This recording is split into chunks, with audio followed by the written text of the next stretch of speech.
ഞാനൊരു ചിന്ന ചോദ്യം നിങ്ങളോട് ചോദിക്കുക. ജീവിതത്തിൽ നിങ്ങൾ ആർക്കെങ്കിലും ഒരു കത്ത് എഴുതിയിട്ടുണ്ടോ? അല്ലെങ്കിൽ നിങ്ങൾക്കൊരു കത്ത് കിട്ടിയിട്ടുണ്ടോ?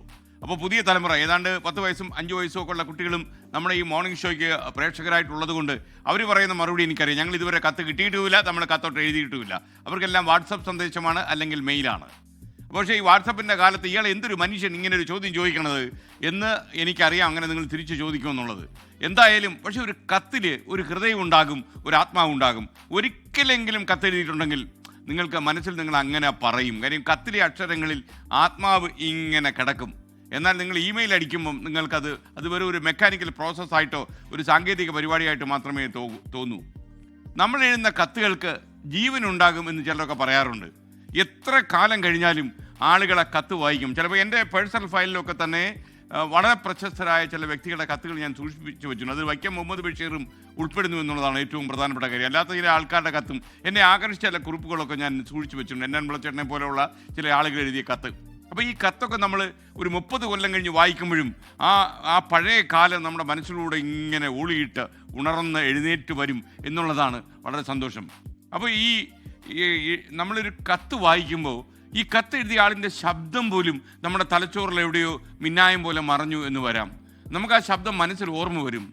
യുദ്ധമുഖത്ത് നിന്നും ജയിലുകളിൽ നിന്നും ആളുകൾ എഴുതുന്ന കത്തുകൾക്കുള്ള തീക്ഷ്ണത നിങ്ങൾ ആലോചിച്ചിട്ടുണ്ടോ? പട്ടാള ക്യാമ്പുകളിൽ നിന്ന് ഭാര്യയ്ക്ക് എഴുതിയ കത്തുകൾ, പട്ടാളക്കാരെഴുതുന്ന കത്തുകൾ, അതൊക്കെ തന്നെ ജീവൻ തുടിച്ചു നിൽക്കുന്ന ആത്മാവിൻ്റെ അംശമുള്ള കത്തുകളാണ്.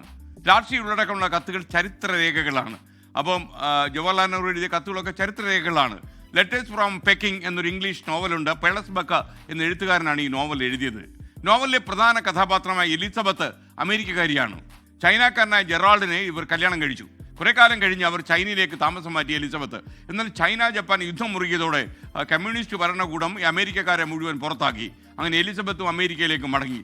എന്നാൽ ഓരോ 6 മാസം കൂടുമ്പോഴും ഈ ജെറാൾഡിൻ്റെ ഒരു കത്ത് വരും അമേരിക്കയ്ക്ക്. അപ്പോൾ ശരിക്കും പറഞ്ഞു കഴിഞ്ഞാൽ അവർ ആവേശഭരിതയാകും. ഈ കത്ത് കിട്ടാനുള്ള കാത്തിരിപ്പിലായിരുന്നു എലിസബത്തിൻ്റെ ജീവിതം എന്ന് വേണമെങ്കിൽ പറയാം. തൻ്റെ ഭർത്താവ് ഇപ്പോഴും ജീവിച്ചിരിപ്പുണ്ട് എന്നതിനുള്ള ഏക തെളിവും ഇങ്ങനെ 6 മാസത്തിൽ ഒരിക്കൽ വന്ന കത്തായിരുന്നു എന്ന് പറഞ്ഞാൽ നിങ്ങൾ വിശ്വസിക്കുമോ? ചുരുക്കി പറഞ്ഞാൽ ഇന്ന് നിങ്ങൾ ആർക്കെങ്കിലും ഒരു കത്തെഴുതാൻ സമയം മാറ്റി വെച്ചാൽ എക്കാലവും ഒരു കടലാസ് കഷണത്തിൽ നമ്മുടെ ജീവിതത്തിൻ്റെ അംശം ഉണ്ടാകും. വാട്സപ്പിൻ്റെ കാലത്ത് തന്നെയാണ് ഞാനിത് പറയുന്നത്. നിങ്ങൾ ആ പ്രേമലേഖനം എഴുതിയ ആളുകൾക്കറിയാം. പ്രണയലേഖനം എഴുതിയിട്ടുള്ള അക്ഷരങ്ങളുടെ ആ പ്രണയ സൗരഭ്യം ഉണ്ടല്ലോ, അതൊരിക്കലും വാട്സപ്പിനും ഇമെയിലിനും ഉണ്ടാക്കാൻ പറ്റില്ലെന്നേ. അത് കാരണം പ്രിയമുള്ളവളെ എന്ന് വിളിച്ചുകൊണ്ട് നമ്മൾ എഴുതിയ കത്തുകളൊക്കെ ഉണ്ടല്ലോ, ആ കത്തുകളൊക്കെ എന്ന് വെച്ചാൽ സൗരഭ്യം നിറഞ്ഞ് ഇങ്ങനെ പരിരസിച്ചുകൊണ്ടേയിരിക്കും. റൊമാൻറ്റിക്. ലോകത്തെവിടെയായാലും ഏത് സമയത്തും 24 വാർത്തകളും ഓഗ്മെന്റഡ് റിയാലിറ്റി പാക്കേജുകളും എക്സ്പ്ലെയിനറുകളും വിശദമായി കാണാൻ ഞങ്ങളുടെ യൂട്യൂബ് ചാനൽ നിങ്ങൾക്ക് സബ്സ്ക്രൈബ് ചെയ്യാം.